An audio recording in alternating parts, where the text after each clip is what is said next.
بله، سلام علیکم، بفرمایید. السلام علیکم و رحمت الله و برکاته. استاد انصاری عزیز. علیکم السلام و رحمت الله و برکاته. خالد هستم. خالد جان از آلمان، بفرمایید برادر گرامی. بله، در مورد برنامه تان میخواستم صحبت کنم، اما قبل از او همین چند دقیقه پیش که یک نفر زنگ زد گفت که وقت خودتان ایرانی ها شما رو سر کار گذاشتین. بله. باید اول جواب از او را بدم. اگر ایرانی ها شما را سر کار گذاشتین، چرا یا آخونده خود به در دیوار میزنن؟ چرا برنامه را شبکه را مصروف میکنن؟ چرا هزاران یا صدها نفر بسیجا و نمیدانم مردم ها را موظف کردن که شبکه را وقتش بگیرن تا مردم هدایت نشه؟ درست. یکی. دوم دیگه در مورد تعریف قرآن باید بگویم که در تمام آقای شیعه یا رافضی ها یک نفر پیدا نمیشه که بگه کسی که به تعریف قرآن قائل باشه کافر است. به خاطر ازی اگر بگه کافر است، فوراً همین کلینی و مجلسی و خمینی و جزایری حکم کفرشان صادر میشه. درست. چرا که خداوند در قرآن میفرماید که ما قرآن را نازل کردیم و محافظ قرآن هستیم. این رافضی ها هرگز نمیتوانند قرآن را تعریف بکنن، فقط به مردم میگن قرآن تعریف است. اگر به مردم نگوین قرآن تعریف هست، دیگه دینشان برباد رفته و برباد میره. یک.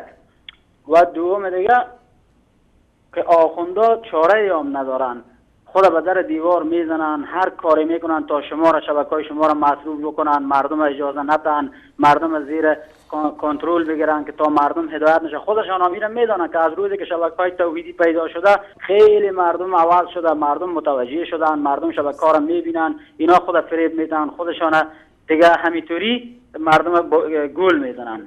درست. یک.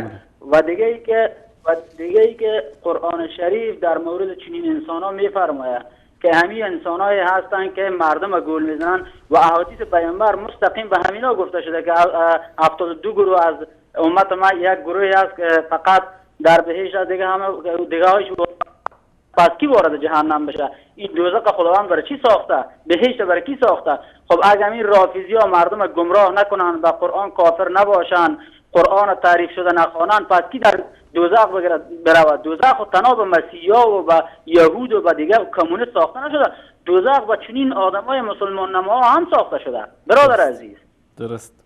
اینا به برادرای شیعه میگم که برادرای شیعه شما متوجه باشه، شما را اینا دارن گول میزنن، شما را از یک سر میبرن به طرف جهنم دعوت میکنن.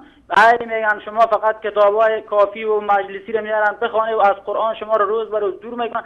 فقط هدف از یا خمس و صیغه و همین دروغ در مذهبی که دروغ عبادت باشه، از اون آدم چه توقع داشته باشه؟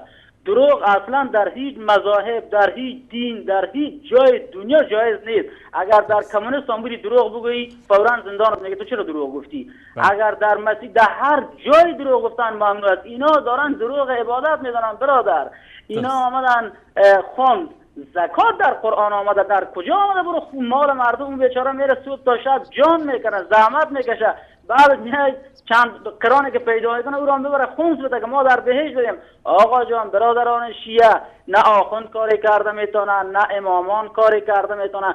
بهشت دوزخ فقط الله تصمیم گیرندهش هست، هیچ کسی نمیتونه شما را گول نزنه. به خدا شما را گول میزنه، فریب میخوره دیگه. همین گفتنی را داشتم. هرچی به این آخوندا هرچی بگی اینا وظیفهشان انجام میدن. وظیفه عبدالله ابن سبا یهودی همین بوده، باید انجام بدن. اینا دیگه میراثدار ابن سبا یهودی و همین مجلسی و کلینی و خمینی هستن. اگر این کارا نکنه در نفرین ابن سبا گرفتار میشن. بله، تشکر خالد جان، الله مطالب ستون کنه. شما هم تشکر. شما را همچنان سلام علیکم و رحمت الله. سلام و رحمت الله و برکاته.